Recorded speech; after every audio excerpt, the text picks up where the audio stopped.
Well, it's Sunday morning, and you know what that means. Brunch, sleeping in, and learning hieroglyphics. It's time for more doodling with purpose. And as we usually start, occasionally, with the homework from the previous week. So, hopefully you have glyphed this out and copied it on your own, which is a good way to practice, and hopefully your person in the middle doesn't look as weirdly deformed as mine does. That's a terrible nose I did.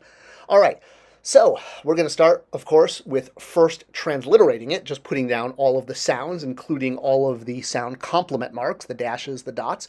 And our first word there is towards, the mouth glyph, which is a preposition towards something. And what are we heading towards? Well, we're heading towards something great. And in that case, so we have the ah sound with the bird. What we're heading towards is a house. Per, which you see the stroke line under it, which indicates that we're actually talking about a house and not just using the sound. And what's going on towards this great house? Well, we see something. We have the verb to see, which I know we use a lot, but trying to, focus on vocabulary here. And the watermark turns see into saw, past tense. And who did this sawing? Well, she saw. So towards the great house she saw. What was that? Well, if you do or do not remember this word, you could probably put it together because it's made up of the word ka, which is a holy word, spirit, and person. So it's a person of spirit, which basically means a priest. So how you can kind of put together words there between the determinative and the different glyphs, whether or not you remember the actual meaning. There's so many hints. If you understand just the basic meaning of the glyphs, you can put them together. All right, and now we have in, I-N, the read with the water sound, and this is the preposition by. I always think in, by, I don't know. And then the house of law, which is a word we learned last week, starting off with the lion, the RW, remembering that L isn't that common. And a house of law can, of course, be a courthouse. So, towards the great house, she saw a priest by the courthouse. All right, not the most exciting word, and again, that determinative of a man there I put next to the priest word is probably my worst glyphed person ever. All right, let's move on to some actual letters and bilateral sounds. So here we have the pin-tailed duck, noting the cross at the back there. And this is the sound sa, either written with an S with a 3 with a shorter top, or an A with a comma. That's the sound complement. To do this glyph like most, you just have to think about where it starts, and that's at the base of the neck and down, followed by the underbelly coming up to create that pintail. Then we're going to add on the head, straight line up, circle for the head, and a beak, and a dot for the eye, followed by the feet. Basically, build your own pintail duck. All right, so a pintail duck followed by a determinative of a person sitting. Better than the one I drew in the homework. Still not that great, though. Got to work on that. So, sa is sun, S-A, sa, with a human person. Now, if we have a pintail duck with a loaf, T, followed by a female, God, I'm really drawing bad people. I gotta work on those noses. Just not happy with how those look. All right, so that T there, you remember that all female names end in a T. It's added. So sa with the T, and we put it in parentheses there, is daughter. So much like son, you can also turn son into daughter simply with a T. The next glyph, this is an interesting one. This is a chord to hobble cattle. So this is also pronounced sa, exactly the same.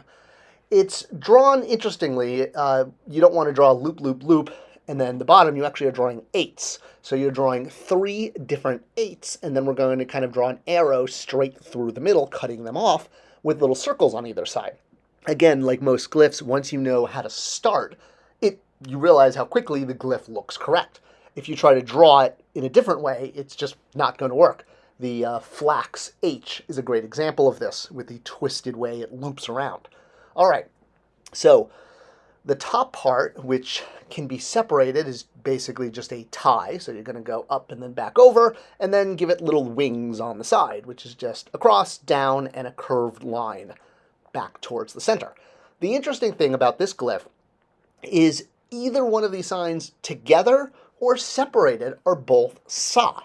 So sometimes you'll see one, sometimes the other, and sometimes you'll see them combined. It is a rare glyph, I will tell you. It doesn't show up that much. So here's an example where just the top portion is used next to the determinative of a papyrus. And this is the word protection. Remembering that a determinative of papyrus is for things that have to be written down. Protection isn't a physical thing.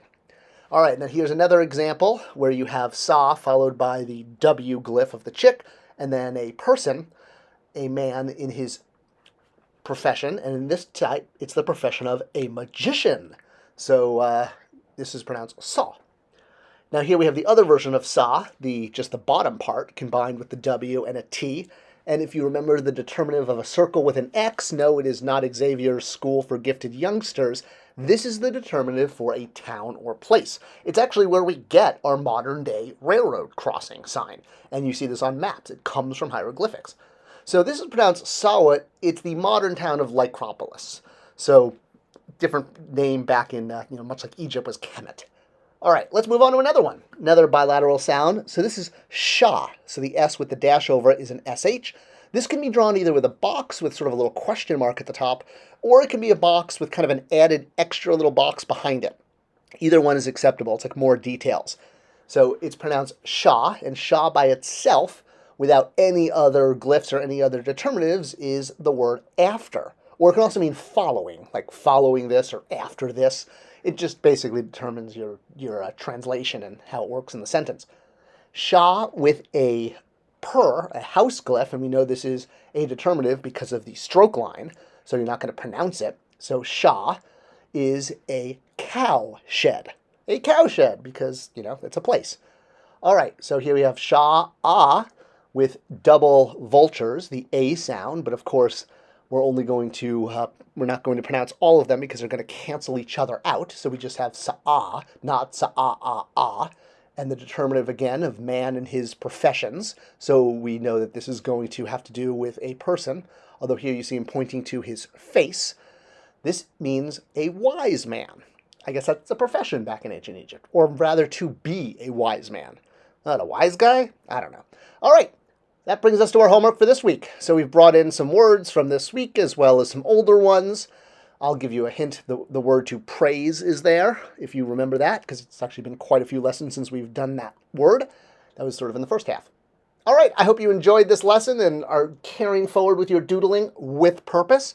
If you enjoyed this, please share it with others. Give me a like. Give me a subscription. Hey, I'm just glad you're enjoying it and you're here for the class. It means a lot.